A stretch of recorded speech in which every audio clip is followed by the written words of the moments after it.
چاہو گر ہو برکت کاروبار میں تو سیکھو جو بتایا شریعت نے ہم کو، احکام تجارت، احکام تجارت۔ الحمدللہ رب العالمین والصلاة والسلام علی سید المرسلین، اما بعد فاعوذ باللہ من الشیطان الرجیم، بسم اللہ الرحمن الرحیم۔ الصلاة والسلام علیک یا رسول اللہ، الصلاة والسلام علیک یا حبیب اللہ، الصلاة والسلام علیک یا نبی اللہ وعلی آلک واصحابک یا نور اللہ۔ مدنی چینل کے ناظرین، پروگرام احکام تجارت کے ساتھ حاضر ہیں۔ ہمارے سلسلے کی جو خصوصیت ہے، انفرادیت ہے، وہ ہے مفتی علی اصغر عطاری مدنی مدثر اللہ العالی، جو کہ ہمارے ساتھ تشریف فرما ہوتے ہیں۔ آپ کے سوالات ہوتے ہیں، مفتی صاحب کے جوابات ہوتے ہیں، اور الحمدللہ مدنی چینل کی اسکرین کے ذریعے سے جب یہ سوال جواب کا سیشن ہوتا ہے تو بہت سارے دیگر افراد کو بھی رہنمائی مل جاتی ہے، ان کی راہیں کھل جاتی ہیں، ان کے ذہن میں جو سوالات ہوتے ہیں وہ بھی کلک کر جاتے ہیں اور وہ بھی رجوع کر لیتے ہیں، اس پہ شرعی رہنمائی لے لیتے ہوں گے۔ درود پاک کی فضیلت شامل کریں گے اور پھر سوالات کی طرف بڑھیں گے۔ نبی رحمت شفیع امت صلی اللہ علیہ وسلم کا فرمان ذیشان ہے، جو شخص مجھ پر 100 مرتبہ درود پاک پڑھے گا، اللہ تعالی اس کی دونوں آنکھوں کے درمیان لکھ دے گا کہ یہ بندہ نفاق اور جہنم کی آگ سے بری ہے، آزاد ہے، اور اسے بروز قیامت شہداء کے ساتھ رکھے گا۔ صلو علی الحبیب صلی اللہ تعالی علی محمد صلی اللہ تعالی علیہ وسلم۔ بڑھتے ہیں سوالات کی طرف اور پہلا سوال شامل سلسلہ کرتے ہیں۔ جی صاحب، میرا ایک سوال ہے کہ تھنر بیچنا جائز ہے یا نہیں؟ الحمدللہ رب العالمین، والصلاة والسلام علی سید الانبیاء والمرسلین، اما بعد فاعوذ باللہ من الشیطان الرجیم، بسم اللہ الرحمن الرحیم۔ تھنر جو ہے وہ الکوہل ہی کی ایک قسم ہے اور بیرون استعمال میں ایک شائع اور ضائع اور ایک عام یوز ہونے والی چیز ہے۔ خاص طور پر رنگوں میں استعمال ہوتی ہے، کلر میں بہت زیادہ استعمال ہوتی ہے، کاسمیٹک میں بھی بعض اوقات جو ہے وہ نیل پالش وغیرہ اتارنے کے لیے بھی لوگ استعمال کرتے ہیں۔ تو علماء نے بیرون استعمال کے لیے جو الکوہل کا استعمال ہے، بیرونی استعمال، اس کے لیے اجازت دی ہے، جیسا کہ کلر کی لکڑی کی پالش ہے، اس کے اندر استعمال ہوتا ہے۔ اسی طریقے سے جو ہے وہ انجیکشن لگنے سے پہلے اسپرٹ کے طور پر یوز ہوتا ہے، اور اسپرٹ سے جو ہے وہ جگہ صاف کی جاتی ہے تاکہ جراثیم وغیرہ مر جائیں، اس کا ایک عام استعمال ہے۔ تو بیرونی جو استعمال ہے، خارجی جو استعمال ہے، پینے والا نہیں، تو وہاں علماء نے اس کی اجازت دی ہے، بیچا بھی جا سکتا ہے اور یہ پاک بھی ہے۔ ٹھیک، اگلی کال دیجیے۔ میرا مفتی صاحب سے یہ سوال ہے کہ آج کل دیسی مرغی جو ہے وہ فارمی مرغی کی فیڈ دے کر وقت سے پہلے بڑا کر کر اس کو بیچا جاتا ہے دیسی مرغی کے نام پر، تو آیا اس طرح یوں بیچنا یہ دھوکے کی صورت تو نہیں ہوگی؟ اس طرح بیچنا کیسا؟ برائے کرم اس کا جواب دے دیں۔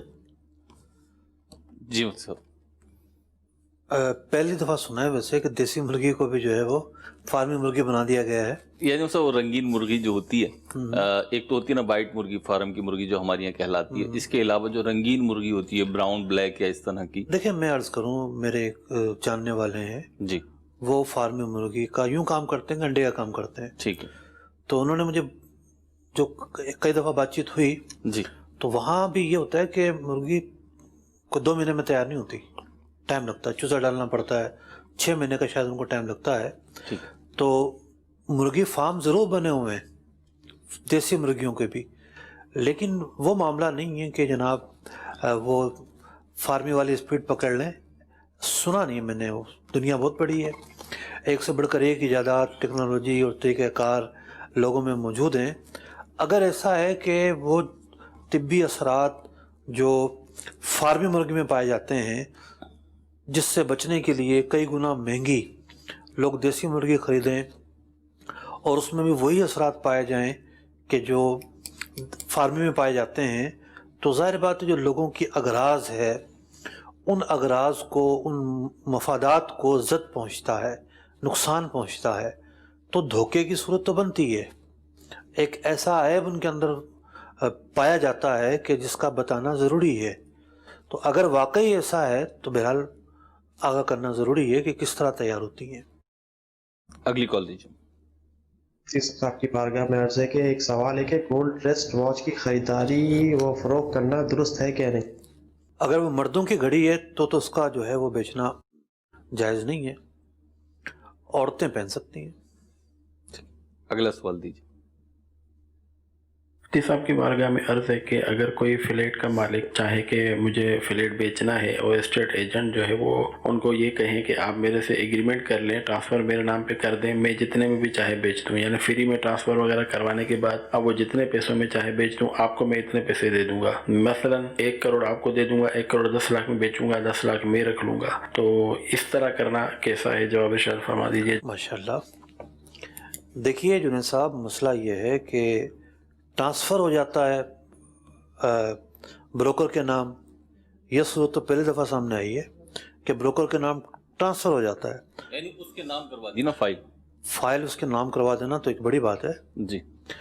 اگر اس کے نام کروانی ہے فائل تو بہت آسان معاملہ ہے جی کہ آپ اسی سے سودا کر لیں. 1 کروڑ کیا آپ 80 لاکھ کا سودا کر لیں، 90 لاکھ کا کر لیں، 50 لاکھ کا کر لیں. فریقین جو ہیں وہ جس قیمت پر چاہیں سودا کر سکتے ہیں. تو اب آپ نے بروکر کو بیچا ہے، بروکر ساری قیمت ادا کرنے کا پابند ہے. نقد میں آپ کی ڈیل ہوئی ہے تو نقد میں پیمنٹ کی جائے گی، ادھار میں ہوئی ہے تو ادھار میں کی جائے گی.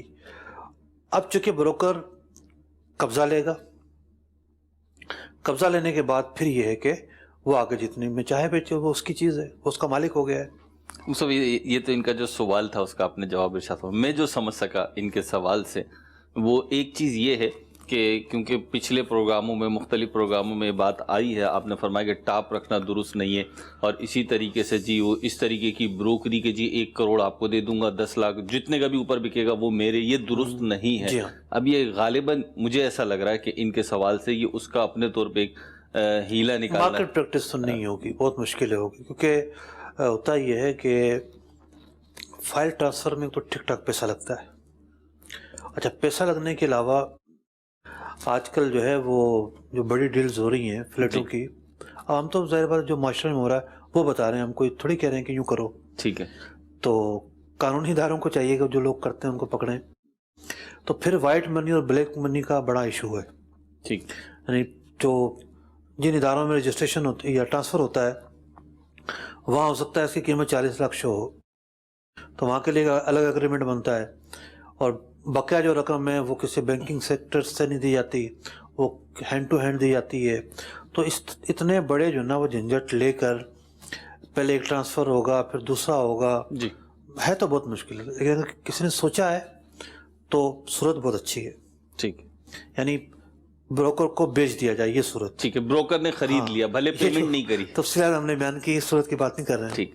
اگر بروکر سودا کر لیتا ہے، بھلے کیش میں کرے بھلے ادھار میں کرے، تو اب اس نے سودا کر لیا، وہ اپنے طے شدہ اماؤنٹ دینے کا پابند ہے وہ پارٹی کو، اور اب وہ آگے جتنے کا بھی کم زیادہ کا بیچتا ہے وہ اس کا بیچتے ہیں، لیکن قبضہ کر لے پہلے قبضہ کر لے. ٹھیک ہے جی. اگلی کال دیجیے.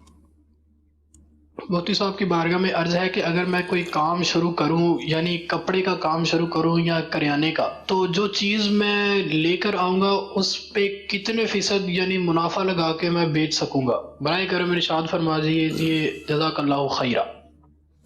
اچھا جی.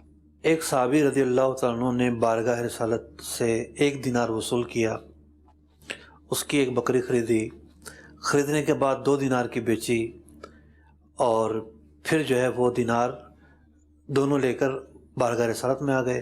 ٹھیک ہے. کہ یہ 1 نہیں اب 2 ہو گئے، تو ڈبل قیمت پر بیچی. صحیح. اور بھی بہت ساری روایات ہیں اس طرح کی.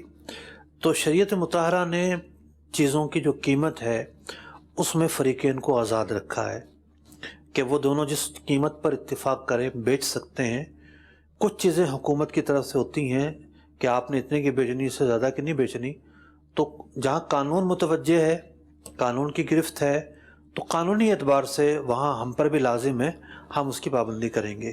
لیکن قانون بھی ہر چیز کے بارے میں قیمت مقرر نہیں کرتا. کچھ چیزیں ہوتی ہیں جہاں قانون قیمت کے حوالے سے تعین کرتا ہے، اکثر چیزوں میں تو نہیں کرتا. ٹھیک.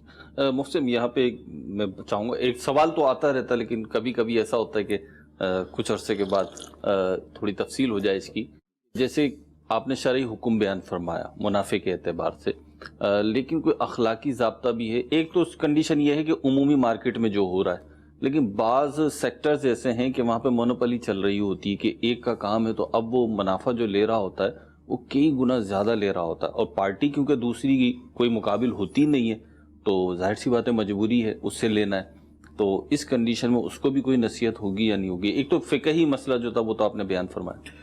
دیکھیے فقہی مسئلے کے علاوہ بھی مارکیٹوں میں اگر مونوپلی ہے تو وہ بھی چل رہی ہوتی ہے مارکیٹوں میں کہ بھئی اس ریٹ سے کم تو وہ دیتے ہی نہیں کسی کو. شریعت بار سے تو کوئی خرابی نہیں ہے. ٹھیک ہے. لیکن ایک اور پہلو بھی ہے، خاص طور پر جو نیا کام سٹارٹ کرنا چاہتا ہے، سستی بیچے گا تو زیادہ گاہک آئیں گے، لوگ زیادہ متوجہ ہوں گے، اور ایک اعتماد بڑھے گا لوگوں کا کہ بھئی یہ 2 پیسے کم دیتا ہے. اس طرح کے جو بھی گاہک ہوتے ہیں اخلاق سے بات کرتے ہیں، آپ جناب سے بات کرتے ہیں، عزت احترام دیتے ہیں، سستی دیتے ہیں، تو ان کی طرف لوگ زیادہ جاتے ہیں. اچھا، عزت احترام کی جہاں تک بات آئی ہے، خاص طور پر کرونا کے ایشو کے بعد ایسی کئی جو ہے نا وہ خبریں آئیں کہ جناب گاہکوں کو دکانداروں نے پیٹا ہے خوب. کئی خبریں آئیں گاہکوں کو. ہاں، ایک یہاں کراچی موبائل مارکیٹ سے آئی کہ جناب اس کی ٹانگ توڑ دی. اللہ اکبر. 1-2 اور بازاروں سے آئی. تو یہ جو انداز ہے دکانداروں کا، یہ تو ہم نے کبھی بھی نہیں دیکھا نہ سنا. دکاندار تو بہرحال تھوڑا دکاندار تو گاہک کے سامنے بچھا جاتا ہے جی، اور وہ تو انتہائی جناب نرم لہجے میں اور نرم انداز میں بات کرتے ہوئے اس گاہک کو جو ہے وہ پورا گھیرنے کا کرتا ہے کہ مجھ سے چیز خرید لے. ٹھیک ہے، ایک جائز کام کے لیے کوشش کر رہا ہے اگر وہ، تو کوئی منع تو نہیں ہے. ٹھیک ہے. لیکن جو رف انداز ہوگا تو ظاہر بات ہے اس پر گاہک نہیں آئے گا. یہی معاملہ قیمت کا بھی ہے. قیمت آپ بہت زیادہ رکھیں گے، گاہک کو پتہ چل گیا کہ جناب دوسرے مارکیٹ میں تو سستی بک رہی ہے، تو وہ بھی پھر یہی کوشش کرے گا کہ میں دوسرے مارکیٹ سے ہی خریداری کر لوں. تو کہنے کا مطلب یہ ہے کہ اخلاقی مینرز کو بھی سامنے رکھنا چاہیے، جو مارکیٹنگ ٹولز ہیں ان کو بھی سامنے رکھنا چاہیے کہ کیا انداز آپ اختیار کریں کہ آپ کی سیل زیادہ ہو. ٹھیک، اگلی کال دیجیے. ابتدا سے سوال ہے کہ کیا قصاب گوشت فروش اور جھڑی گردے اس طرح کی چیزیں بیچ سکتا ہے؟ اس حوالے سے گردے تو بیچے جا سکتے ہیں، گردے ہو گئے، تلی ہو گئی، دل ہو گیا، یہ تو بیچے جا سکتے ہیں، لیکن اوجڑی نہیں بیچ سکتے. اوجڑی میں وہ حصہ جو گوبر سے ملا ہوتا ہے وہ نہیں بیچ سکتے. جو بیرونی حصہ ہوتا ہے جس کو بٹ کہتے ہیں وہ بیچا جا سکتا ہے. ٹھیک، اگلی کال دیجیے. سوال یہ ہے کہ ایک کمپنی ہے، وہ کہتی ہے ہم پیٹرولیم کا کام کرتے ہیں، آپ ہمیں 3.5 لاکھ روپے پے کر دیں، ہم اس کو سیکورٹی کے طور پہ آپ کو 3.5 لاکھ کا چیک دے دیں گے اور ہم ڈیلی اس کی پرچیزنگ کریں گے. مثلا آج اگر 104 روپے لیٹر کا آئل ہے تو آپ کو یعنی پرچیزنگ کے بعد جو ہماری جتنے میں بھی ہوتی ہے تو ہمارا پروفٹ آپ کا جو ہے نا 50 اگر 2 روپے بچے تو ہم آپ کو 50 پیسے دیں گے نا. ڈیلی کا ڈیلی آپ کے ساتھ حساب ہوگا. کیا اس طرح کرنا جائز ہے؟ وہ کہہ رہے ہیں کہ مقصد ہے کہ آج انہوں نے 100 لیٹر خرید لیا، 3.5 لاکھ کا 100 لیٹر آ گیا تو 50 کے حساب سے 5,000 روپے میرا بن جائے گا، باقی وہ جتنے میں بیچ لیں وہ ان کا ہوگا. کیا اس طرح کرنا جائز ہے یا نہیں؟ آپ کے سوال میں ایک سے زائد پہلو ممکن ہے. ایک تو یہ کہ واقعتاً کوئی پیٹرول پمپ والا ہو اور وہ اس طرح کی کوئی ڈیل ویل لے کر آیا ہو تو پھر تو ہم اس پر غور کریں گے، اس طریقہ کار کو سنیں گے اور پھر آپ کو بتائیں گے کہ بھئی یہ صحیح اور یہ غلط ہے. اور اگر آپ کی مراد وہ کمپنیاں ہیں جو انٹرنیٹ پر موجود ہیں اور جو کہتی ہیں جی ہم پیٹرولیم کا کام کر رہے ہیں، ہم جناب ڈالر کا کام کر رہے ہیں، ہم سونے میں کام کر رہے ہیں اور یوں ہم بیچیں گے اور یوں ہم خریدیں گے اور یوں فگر آ جائے گا آپ کا ہماری ویب سائٹ پر، آپ کو پتہ چل جائے گا آپ نے کتنا نفع کمایا، تو یہ کام عام طور پر فالس ٹریڈنگ کہلاتا ہے. میرا ایک تفصیلی کلپ اس پر موجود ہے. ایک دم فراڈ کام ہے، نہ پیچھے کوئی واقعتاً بزنس ہو رہا ہوتا ہے، نہ جتنی وہ شو کر رہے ہوتے ہیں ٹرانزیکشن وہ ہو رہی ہوتی ہیں، نہ ان کا کوئی ریگولیٹر ہے، نہ کوئی تصدیق کر سکتا ہے کہ جناب واقعی ایسا ہو رہا ہے کہ نہیں ہو رہا. تو اس طرح کی کمپنیاں جو ہیں وہ برساتی مینڈکوں کی طرح نام بدل کے، شکلیں بدل کے، پروڈکٹ کچھ تبدیل کر کے آتی ہیں، لوگوں کو لوٹتی ہیں اور چلے جاتی ہیں. تو عجب انداز جو ہے اس طرح کی کمپنیوں نے اختیار کر رکھے ہیں. مفتی صاحب یہاں پہ ایک پیچھے جو بات ہوئی تھی کہ فلیٹ جو ہے وہ انہوں نے لے لیا اسٹیٹ ایجنٹ ہے، تو ایک سوال یہ بھی ہے معاشرے میں جو ہو رہا ہے، بعض اوقات یہ ہوتا ہے کہ انویسٹمنٹ جو جن لوگوں نے کی ہوئی ہوتی ہے اپنی رہائش کے لیے باقاعدہ نہیں لی ہوئی ہوتی پراپرٹی، تو وہ ایک کے بعد ایک خرید و فروخت کا ان کا معاملہ چل رہا ہوتا ہے. اب ایک فلیٹ ہے یا ایک پلاٹ ہے ان کے پاس، اور آگے وہ کوئی اچھا سودا انہیں نظر آ رہا ہے کہ جی یہ میں کر لیتا ہوں، یہ اس میں مجھے زیادہ پروفٹ ہو جائے گا. تو اب ڈیل یوں ہو رہی ہے کہ جی یہ فلیٹ لے لو یا یہ پلاٹ لے لو اور اس کے بدلے مجھے وہ دے دو، اور جتنے کمی بیشی ہے نا وہ اماؤنٹ دے دیتا ہوں ہاتھ سے. تو آئے کہ یہ درست ہوگی ڈیل یا نہیں ہوگی؟ ایک بندے نے اپنی ایک پراپرٹی دی، دوسرے نے دوسری پراپرٹی دی. جی اب اس میں ریٹ کا فرق ہے دونوں میں نا. ٹھیک ہے.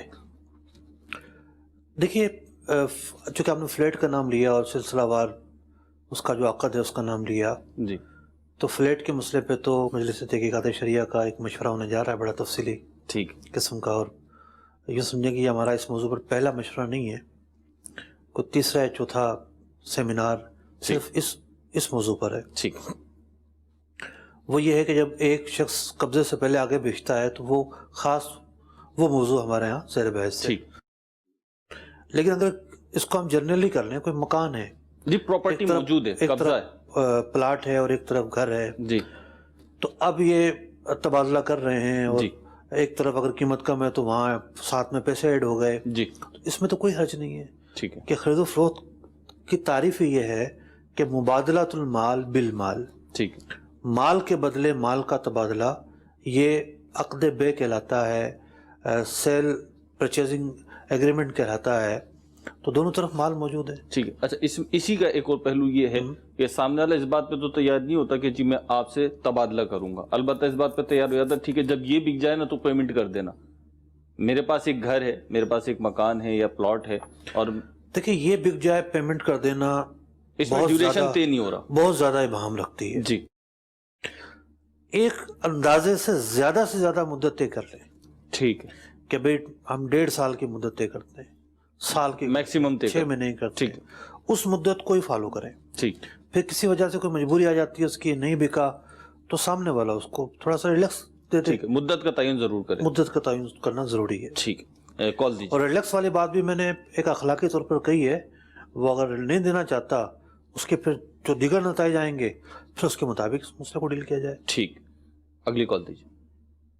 مرکز الاولیاء لاہور سے مظہر اقبال اتاری، مدنی چینل کا بہت پیارا سلسلہ مفتی صاحب کا احکام تجارت، اس میں کافی لین دین کے حوالے سے علمی مدنی پھول ملتے ہیں. آج میرے مفتی صاحب سے 2 سوال ہیں. پہلا سوال یہ ہے کہ مسجد اور محافل میں یہ جو سپرے کرتے ہیں اور ان کو لوگ پیسے بھی دے دیتے ہیں مسجد کے اندر، اور باقاعدہ طور پہ دیکھا گیا ہے کہ جو لوگ ان کو زیادہ پیسے دیتے ہیں وہاں یہ سپرے بھی زیادہ کرتے ہیں، روک کر باقاعدہ طور پر یہ پیسے وصول کرتے ہیں. اس طرح ان کے یہ پیسے لینا جائز ہے یا ناجائز ہے؟ اور شادی بیاہ پر یہ جو سلامی اور نیودرا کا سلسلہ ہوتا ہے کہ نام لکھوا کے جاتے ہیں کہ آج 300 جمع کروایا ہے تو کل ہمیں یہ واپس آئیں گے یا زیادہ ہمیں ملیں گے، تو اس کی کیا شرعی حیثیت ہے؟ پہلے ہم آپ کا دوسرا سوال لے لیتے ہیں شادی کے حوالے سے جو آپ نے کیا.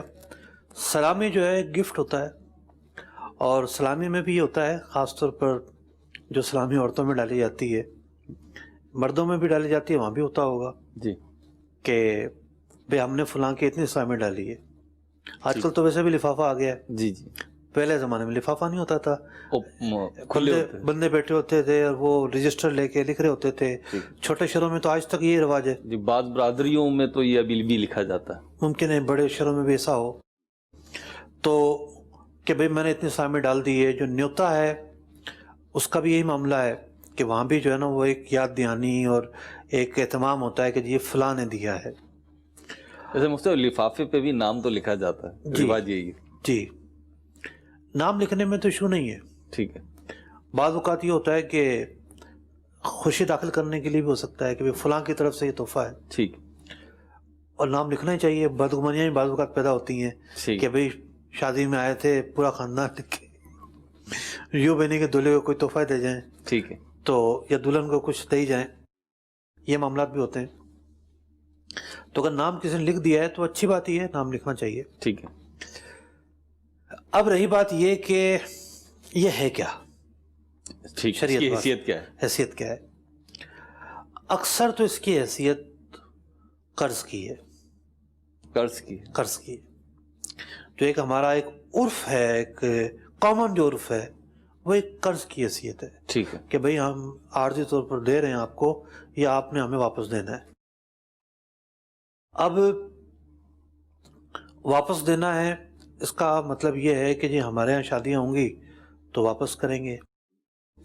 اچھا بعض اوقات یہ ہوتا ہے کہ ایک آدمی جناب جا رہا ہے سب کی شادیوں میں، ہر جگہ پہنچ رہا ہے، اس کے بچے تو بڑے چھوٹے ہیں. ٹھیک ہے، اب وہ سوچتا ہے کہ جی میں تو اتنے پیسے خرچ کیے ہوئے ہیں، وہ کیسے لوں. ٹھیک ہے، پھر جناب ختنہ کو ایک بہت بڑا پروگرام بنایا جاتا ہے. ٹھیک ہے، کہ جناب بچے کی ختنہ ہے، خاص طور پر انڈونیشیا میں تم نے دیکھا ہے کہ ختنہ کے نام پہ بڑے بڑے جناب فنکشن سنبھال دعوتیں ہوتی ہیں، بڑی بڑی دعوتیں ہوتی ہیں، سینکڑوں ہزار لوگ آتے ہیں دعوتوں میں. اچھا اسی طریقے سے یہ بھی دیکھنے کو ملا کہ جی عقیقہ ہو رہا ہے بچے کا. جی. اب وہ اس دعوت کو بنیاد بنا کے وہ کہتا ہے جی میں جب لوگوں کو دے کر آیا ہوں مجھے تو دے کر جائیں، میرے بچے تو پتہ نہیں کب بڑے ہوں گے، کب شادیاں ہوں گی. تو یوں ایک طبقہ ہے ہمارے عرف کے اندر جو اس کو قابل واپسی ہی سمجھتا ہے. ٹھیک ہے، یہ غیر معینہ مدت میں کے لیے دیا جانے والا ایک قرضہ ہوتا ہے، اور مہر کا سا اس کا حکم ہونا چاہیے جس کی جو ہے نا وہ زکوٰۃ میں جس کو منع نہیں کیا جاتا. اچھا کچھ لوگ وہ ہوتے ہیں کہ جن کے تعلقات ایسے ہوتے ہیں یا جن کی شروع سے یہ نیت ہوتی ہے کہ بھئی ہم جا تو رہے ہیں لیکن ہم بغیر کسی غرض کے کچھ دے رہے ہیں. ٹھیک ہے، ہوتے ہیں بعض کرایہ دار ہوتے ہیں، ان کو پتا ہوتا ہے ہم تو کچھ عرصے بعد ڈیوٹی ختم ہو گئی چلے جائیں گے، ہم نے کام وصول کرنا ہے. وہ بھی سوچ رہے ہوتے ہیں چلو یار ایک اخلاقی تعلق ہے کچھ دے دیں. اچھا یا شخصیت ایسی ہوتی ہے کہ اس کا کوئی ذہن نہیں ہوتا واپس لینے کا، تو چونکہ اس کی اپنی نیت کیا ہے، یہ ایک بڑی اہم چیز ہے. تو وہ گفٹ کا ذہن رکھتے ہیں کہ جی ہم تو ایک تحفہ دے رہے ہیں، قابل واپسی وغیرہ کا کوئی ہمارا ذہن نہیں ہے. تو وہاں ان مواقع پر ایسی جو ہدایہ ہیں یا لین دین ہیں اس کو پھر گفٹ کے تعلق میں یا پس منظر میں ہم دیکھیں گے اور یہ اس کو گفٹ ہی قرار دیا جائے گا. تو یوں بہت سارے رسم و رواج ہوتی ہیں، ان رسم و رواج کو جو ہے وہ فقہی طور پر ڈالنا، یہ ساری باتیں علماء بیان کرتے رہے، فتاوی رضیہ میں موجود ہے نوتے کے تعلق سے صورتیں. البتہ یہ ہے کہ زیادہ کی امید نہیں رکھنی چاہیے، کیونکہ جب آپ نے قرض دیا تو پھر زیادہ کی امید آپ کیسے رکھ سکتے ہیں. زیادہ یہ ہو سکتا ہے کہ چلو بھی ہمیں اتنا ڈال دیں گے. ہم بعض برادریوں میں تو میں نے یہ بھی دیکھا ہے، بچپن میں جب ہم تھے اندرون سندھ میں تو کوئی شادی میں نہیں پہنچا تو پہنچ جاتے تھے اس کے یہاں، ہاں بھئی آپ آئے نہیں بھئی ہمارا تو اتنا جو ہے نا ہوتا ہے آپ کے یہاں. اللہ اکبر. یہاں تک بھی جو ہے نا وہ ہوتا ہے بعض جگہوں پہ. چلیں کال شامل کرتے سلسلے میں ایک کو. جی مفتی صاحب، انویسٹر کچھ ایسے ہوتے ہیں کہ وہ اس طرح کر لیتے ہیں کہ بروکر کو کہتے ہیں کہ ٹھیک ہے آپ مجھے بیچتے ہیں اتنے میں، مجھے نفع بھی مل جائے گا اور آپ جتنا رکھنے چاہیں رکھ لیں، میں کمیشن بھی نہیں دوں گا آپ کو. اس طرح تو وہ قبضہ تو نہیں دیتے، ٹرانسفر ہو جاتا ہے، وہ کر لیتے ہیں انویسٹر اور بروکر آپس میں ملنے کے بعد. کچھ انویسٹر ایسا کر لیتے ہیں، تو اس لیے رہنمائی آپ سے چاہ رہے تھے کہ اگر اس طرح ہو تو جائز ہے یا نہیں. بھائی جب انہوں نے ڈیل کی ہے، اگر ڈیل سچی ہے تو پھر قبضہ دینے میں کیا ایشو ہے؟ اس ڈیل کا تو تقاضا یہی ہے کہ قبضہ بھی جب ڈیل کیا تو قبضہ بھی ملے گا، ورنہ خالی پیلے کاغذوں میں جو ہے وہ سودا کرنے کا کیا فائدہ. تو قبضہ نہ ہونے کے بہت سارے مفاسد ہیں. بعض جگہ ایسی ہوتی ہے کہ وہ سامنے والے کو قبضہ دے ہی نہیں پائے گا، بیچنے والا بھی، یہ ایشو ہوتا ہے. اور بھی کئی محرکات ایسے ہیں کہ جہاں قبضے والی بات ہونی چاہیے. سوالات تو اس پہ قائم ہو رہے ہیں مجھ سے. ایک چیز یہ بھی ہے، میں سوچ رہا ہوں، یہ تو ہمارے جو سائل محترم جنید بھائی یہی بتائیں گے اور حکم اس کا مفتی صاحب بتائیں گے کہ اب انہوں نے آیا اسی پراپرٹی ایجنٹ کو بیچا ہے یا 2-4 کو اور کو بھی جو ہے اسی طریقے سے بیچ دیا؟ میں نے جو آپ سے عرض کیا نا قبضے کے جی جی جی قبضہ نہ ہونے کے مفاسد ہیں، جی جی یہ بھی وجہ ہے اس کی، ٹھیک ہے، اور بھی کئی وجوہات ہیں. ٹھیک ہے. صورتیں جو بھی ہیں بہرحال اس پہ سوالات قائم ہوں گے تو آپ دارالفتہ اہل سنت سے رجوع کر لیں تو انشاءاللہ چند سوالات، پھر ایک سوال تو آپ کر رہے ہیں لیکن چند سوالات پھر آپ سے بھی اچھا ہوں ان گے. کا ایک سوال اور بھی تھا جی وہ اسپرے والا. اسپرے والا تو میں پہلی دفعہ سن رہا ہوں کہ اسپرے والے جو ہے وہ پیسے بھی وصول کرتے ہیں. اگر مسجد میں ہیں وہ جی پھر تو معاملہ نازک ہو جائے گا، کیونکہ مسجد میں کیا ہے، وہ کیوں آئے ہیں، ٹھیک ہے نا. ٹھیک. یہ جو اسپرے کرنا ہے یہ بھی ایک گفٹ ہی ہے.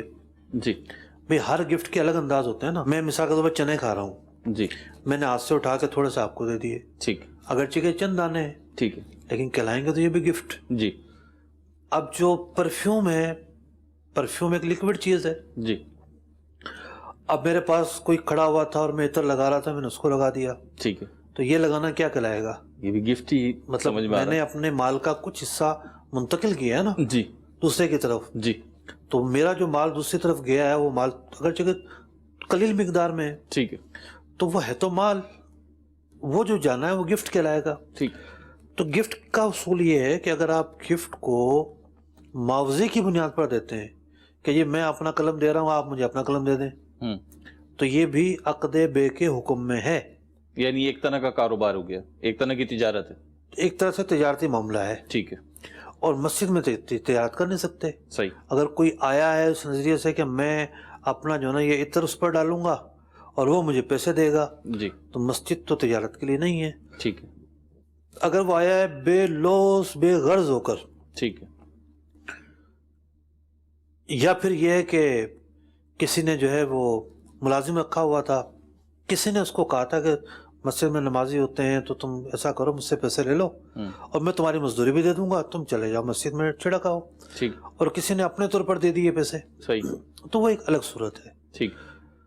تو وہ یہی ہے کہ ایک نیک کام ایک بندہ کر رہا تھا اور ہدیے کے طور پر دے دیے اس کو، خوش ہو کے دے دیا، خوش ہو کر دے دیے، اور یہ کوئی تجارتی سودا بھی نہیں ہے. تو یہ ذرا اس کا اور پہلو ہے. صحیح. تو دیکھنا یہ پڑے گا کون کس طرح کیا کرتا ہے، اور اگر کوئی اور شخص اسے یہ خوشبو ڈال کر نہیں دیتا، اسے معاوضے پہ نہیں رکھتا، تو پھر تو یہ تھوڑی سی نازک صورتحال ہے اگر مسجد میں ہوتی ہے تو. اور اگر جو ہے وہ یہ کسی عام محفل وغیرہ میں ہے اور وہ یہ کہہ رہا ہے کہ چلو میں تو اپنی طرف سے ڈال رہا ہوں، نعت خوانی سننے لوگ آئے ہیں، اللہ اور اس کا رسول کا نام لے رہے ہیں، میں تو ان پر خوشبو چھڑک رہا ہوں، وہ صرف یہ نیت لے کر آیا اور کسی نے دے دیے، تب بھی ٹھیک ہے. ویسے اگر ویسے دیکھیں محافل کے اعتبار سے، مساجد کے اعتبار سے ہم دیکھیں تو سوال اپنی جگہ جو انہوں نے کیا ہے وہ سوال اپنی جگہ ہے، لیکن عمومی طور پہ ایسا دیکھنے میں آیا نہیں کہ تجارتی مقصد کے لیے کر رہا ہو یا اس طریقے سے پیسے دیے جا رہے ہو. کوئی ایک آدھ فرد شاید محفل میں دے دیتا ہو تو دے دیتا ہوں، عمومی طور پہ تو نظر نہیں آتا ہے. بعض علاقوں میں ہوتا ہے، جیسا کہ بڑی محفل جو ہوا کرتی تھی ککری گراؤنڈ میں، جی ہاں، وہاں کئی لوگ اس طرح کے نظر آتے تھے، جی کر رہے ہوتے تھے. فیضان مدینہ میں بھی شروع میں جب اجتماعات کے اندر بھی مجھے یاد پڑتا ہے کہ اس طرح کے ایک آدھ بندے آیا کرتے تھے. اب وہ شکل صورت سے تو نہیں لگتے تھے کہ خود اتنے امیر لوگ ہیں کہ وہ خوشبو بھر کے آ جائیں گے. تو اب کیا اغراض ہیں، ہر علاقے کا اپنا عرف ہے، ٹھیک ہے، اس کو دیکھ کر ہی متعین کیا جائے گا. ٹھیک ہے. اگلی کال دیجیے. سر میرا سوال یہ ہے کہ یہ جو کباڑیے کا کام کرتے ہیں، لوہے کا کام کرتے ہیں، تو مفتی صاحب سے میرا یہ سوال ہے کہ یہ جو کچھ سامان بیچنے آتا ہے نا، تو مطلب سامان دیتا ہے نا اس میں کاپر بھی ہوتا ہے اور سلور بھی ہوتا ہے، وہ لوہے کے بعد خرید لیتے ہیں، آیا یہ خریدنا جائز ہے کہ نہیں جائز؟ ٹھیک ہے جی. اسکریپ کا کام کرتے ہیں. دیکھیے مثال کے طور پر کسی نے پنکھا بیچا ہے، خراب پنکھا بیچا ہے. اب پتہ ہے پنکھے کے اندر موٹر ہے، موٹر کے اندر کچھ پیتل ویتل بھی نکل آئے گا، اور پیتل کے نام پہ جال سازی بھی ہوتی ہے، تانبا جال سازی بھی ہوتی ہے. جیسے ہمارے یہ لگا ہوا ہے اقام میں تجارت، اب یہ پیتل تو نہیں ہے، پیتل نما بنایا ہوا ہے، جی پلاسٹک ہے، ٹھیک ہے نا، پیتل نما لگ رہا ہے. جی. تو کہنے کی بات یہ ہے کہ جو چیز بیچی جا رہی ہے فریقین کو پتہ ہونا چاہیے ہم کیا بیچ رہے ہیں، کیا خرید رہے ہیں. ٹھیک ہے. وہ پلاسٹک ہو، وہ پیتل ہو، وہ لوہا ہو، پتہ ہو کہ بھئی کیا خرید رہے ہیں، کیا بیچ رہے ہیں. ٹھیک ہے. بیچنے والا راضی ہے کہ بھئی میں اس ریٹ پر بیچنے کے لیے تیار ہوں، تو کوئی ایشو نہیں ہے. ٹھیک ہے. اور بعض اوقات یہ ہوتا ہے کہ اتنا سا اس میں پیتل ہوتا ہے, ٹھیک ہے, اتنا سا تانبا ہوتا ہے, تو وہ کہتا ہے ٹھیک ہے تم الگ کر کے لے جاؤ, صحیح, میں تو اس کو لوہے کے بھاؤ خریدوں گا. صحیح. فریقین کسی قیمت پر راضی ہو جاتے ہیں تو کوئی ایشو نہیں ہے. ٹھیک ہے. مفتی صاحب یہاں پہ اگر ایک سوال اصولی طور پہ کر لیا جائے, اگر کوئی دھات بیچی جا رہی ہے اور اس دھات کے ساتھ جیسے لوہا ہے, سلور ہے اور دیگر دھاتیں ہیں, اس دھات کے ساتھ کوئی اور دھات بھی اٹیچ ہے, تو عمومی طور پہ جب اسکریپ پہ بیچا جاتا ہے تو پھر وہ جو میکسیمم ہوتی ہے چیز اس کا شمار کیا جاتا ہے, اور اس میں دونوں فریق راضی ہیں تو کوئی دیکھیں لاٹ کے حساب سے بیچنا جی جائز ہے یہ, ٹھیک کہ بھئی یہ مکس چیزیں اس طرح کی اس بھاؤ بیچا جائے گا. صحیح. لاٹ پر بیچنا کہلاتا ہے. صحیح. بعض اوقات تو وزن میں نہیں ہوتا. ٹھیک ہے. کچھ ایسی چیزیں بھی بیچی ٹھیک ہے, بس یہ لاٹ ہے بھائی. ٹھیک ہے, تو اس طور پر بیچنا جائز ہے. ٹھیک ہے. اگلی کال دیجیے جی. میرا مفتی صاحب سوال یہ ہے کہ میں امپورٹ ایکسپورٹ کمپنی میں ایز اے سیل پرسن کام کرتا ہوں, اور جو ہم مال منگوا کے دیتے ہیں کسٹمر کو, اس کے اندر کسٹمر ڈیوٹی ٹیکس سے بچانے کے لیے کوئی 2 نمبریاں کرتا ہے. جیسے کہ ایک مثال ہے کہ انوائس پے کے لیے ساتھ ایکچوئل موو نہیں, انڈر انوائسنگ کرتا ہے, اور بھی اس طرح کے بہت سارے کام ہیں جو وہ کرتا ہے. تو کیا ایسا کرنے سے ہم بھی گناہ گار ہوں گے, یا جسٹ وہی مطلب اس کے اندر زمرے میں آئے گا؟ اس کی میں رہنمائی فرما دیں. اللہ. دیکھیں انڈر انوائسنگ بلا شبہ ایک دھوکے کی صورت ہے. گورنمنٹ کو دھوکہ دیا جاتا ہے. پھر جھوٹ تو کم از کم بولا گیا کہ جھوٹ کی تعریف ہے کہ خلاف واقع بات کرنا, خلاف واقع خبر دینا, یہ جھوٹ کہلاتا ہے.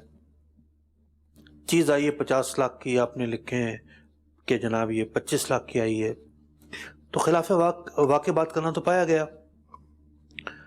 تو یہ کیسے ہو سکتا ہے کہ جو اس کام کے ڈاکومنٹ بنائے, ساری چیزیں سیٹ کرے, اس کو لائن اپ کرے, وہ اس میں معاون و مددگار نہ ہو؟ یہ ضرور ہے کہ کسی کی مثال کے طور پر 8 گھنٹے کی ڈیوٹی ہے تو اس کا اکثر کام جو ہے وہ کچھ اور ہے, وہ جائز ہے, ٹھیک ہے, درست ہے, تو آمدنی تو حلال کہلائے گی, لیکن یہ فعل حرام کہلائے گا. اگر اکثر کام ہی اس کا ایسا ہے کہ اسی طرح کا کام ہے تو آمدنی بھی حلال نہیں کہلائے گی. ٹھیک. اگلی کال دیجیے. محمد سلیم رضا اتاری, احمد پور شرکیہ بہرام والا سے عرض کر رہا ہوں. میرا مفتی صاحب کی بارگاہ میں یہ سوال ہے کہ آج کل اکثر دکانوں پہ چارجنگ والا سامان ملتا ہے جو بیٹری چارجنگ والی ہوتی ہے اس طریقے کا, تو کچھ ہمارے دوست ہے جو ایسا سامان جو زیادہ میٹیریل کے حوالے سے منگواتے ہیں, تو ہم بھی ان سے لین دین کرتے ہیں. تو جب ان سے وہ سامان لیا جاتا ہے وہ گارنٹی دیتے ہیں کہ جی یہ 2 گھنٹے 3 گھنٹے کی چارجنگ پکڑے گی. تو جب وہ لے کر ہم گھر پر جاتے ہیں تو جب چلایا جاتا ہے تو وہ بالکل چارجنگ نہیں کرتی ہے, جبکہ انہوں نے ہم سے طے کیا ہوتا ہے. تو جب ہم ان سے جا کر کہتے ہیں کہ جی یہ تو چارجنگ وغیرہ اس طریقے کی ٹائمنگ نہیں دیتے, تو یہ کہتے جی پیچھے سے ہمیں یہ مال آیا تھا اور اس کی کوئی گارنٹی نہیں ہوتی ہے. تو اس طریقے کا کرنا کہ یعنی زبان کرنا اور گارنٹی کے بھی کہنا, لیکن بعد میں جو ہے نا غیر ذمہ دارانہ لہجہ اپنانا, یہ رویہ کیسا, اس معاملے میں رہنمائی ارشاد فرما دیجیے. خرید و فروخت کے معاہدے میں لکھت پڑھت کی بڑی اہمیت ہے. اگر معاہدہ کاغذوں میں آ جائے, لکھ لیا جائے, تو پھر یہ ہوتا ہے کہ آپ دوسرے کو دکھاتے ہیں کہ دیکھو جناب آپ نے کن شرائط پر ہمیں یہ چیز بیچی ہے. آپ 4 بندوں کو دکھا سکیں گے کہ دیکھو بھائی ان شرائط پر بیچی ہے اور اب یہ مسئلہ ہے اور یہ اب زبان سے پھر گئے ہیں. تو پھر یہ کہ سامنے والے کا پھرنا, مکرنا, انحراف کرنا کافی مشکل ہو جائے گا. تو جو وہ کر رہا ہے, جو آپ بتا رہے ہیں اس کے مطابق, وہ تو بڑا غلط کر رہا ہے کہ مال بیچتے وقت کہتا ہے کہ جناب یہ بھی ہوگا, یہ بھی ہوگا, یہ بھی ہوگا, اور مال بیچنے کے بعد بھول جاتا ہے, وہ تو پہچاننے کے لیے تیار نہیں آپ کو کہ بھئی آپ کون ہیں. تو یہ بہت سخت دل لوگوں کے کام ہوتے ہیں کہ وہ آنکھیں پھیر لیتے ہیں, کوئی نرمی کا مظاہرہ نہیں, بس مال بنانے کے یہی طریقے ان کو نظر آتے ہیں اور تو کوئی طریقہ ہی نہیں ہے.